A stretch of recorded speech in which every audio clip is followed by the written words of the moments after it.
আসসালামু আলাইকুম। বাসায় মোমো বানানো হচ্ছে। শীতের মধ্যে মোমো খেতে অসম্ভব ভালো লাগে। আর গরম গরম মোমো খেতে অনেক বেশি মজা হবে।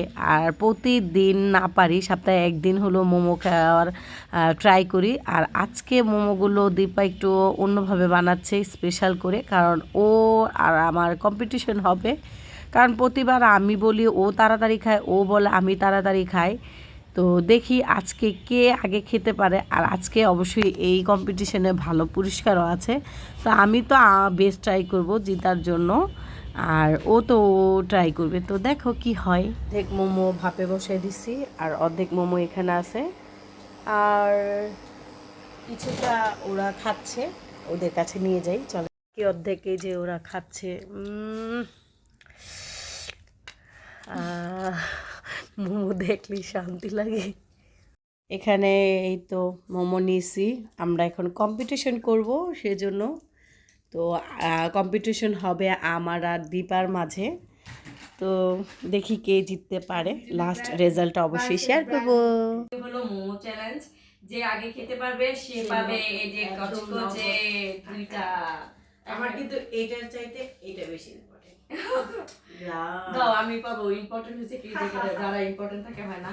তো 2000 টাকা যে জিতবে সে এই 2000 টাকা পাবে, আর যে হারবে সে তো জিরো টাকা পাবে। সে মোমোস খেতে পারবে। তো শুরু করা যাক আজকের এই চ্যালেঞ্জ। তো 1 2 3। অনেক মজা করে খাচ্ছি। আর কে আগে খেতে পারে কম্পিটিশন চলতেছে। দীপা তো ট্রাই করতেছে আর আমি তো খালি খাইতেছি। এমনিতে কিন্তু আমি এইভাবেই খাই। মানে মোমো খাওয়ার সময় আমি কোনো ছাড়াছাড়ি করি না, একদম খাবুস খুবুস করে খাই যেন পেটটা ভরে আর মনে শান্তি লাগে। তো আমরা 10টা করে মোমো নিয়েছিলাম আর মোমোর সাইজগুলো কিন্তু অনেক বড় ছিল। আর খেতে অনেক কষ্ট হয়েছে, মানে সত্যি কথা এটা। কিন্তু খেয়েছি, কোনোভাবেই ছাড়াছাড়ি নাই। ও আমাকে আটকানোর চেষ্টা করতেছিল, আমি আটকানোর চেষ্টা করতেছিলাম। হার মানা যাবে না। তো সেই মজা করে কম্পিটিশনটা আসলে আমি জিতে গিয়েছি। ইয়েস, হ্যাঁ আমি জিতে গিয়েছি। তো খুব ভালো লাগতেছে। আমার পক্ষে সম্ভব না, এত স্পাইসি ছিল আর আমি মোমো টেস্ট বুঝতেছিলাম না। ও অনেক মানে স্পিড করে খেতে পারে, আমি খেতে পারি না। তাও যথেষ্ট ট্রাই করছি জিতার জন্য, আমি জিততে পারি না কেন জানি। তো আমার ভিডিও কেমন লাগলো অবশ্যই কমেন্ট করে জানাবেন। মোমোগুলা বেশি মজা ছিল, এটার জন্য ফাইনালি পেয়ে গেলাম।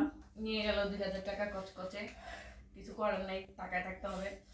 তো খাবারই আমি খেতে চাই। হ্যাঁ, ততক্ষণ পর্যন্ত নিজে ভালো থাকবেন, অন্যকেও ভালো রাখবেন। আল্লাহ হাফেজ।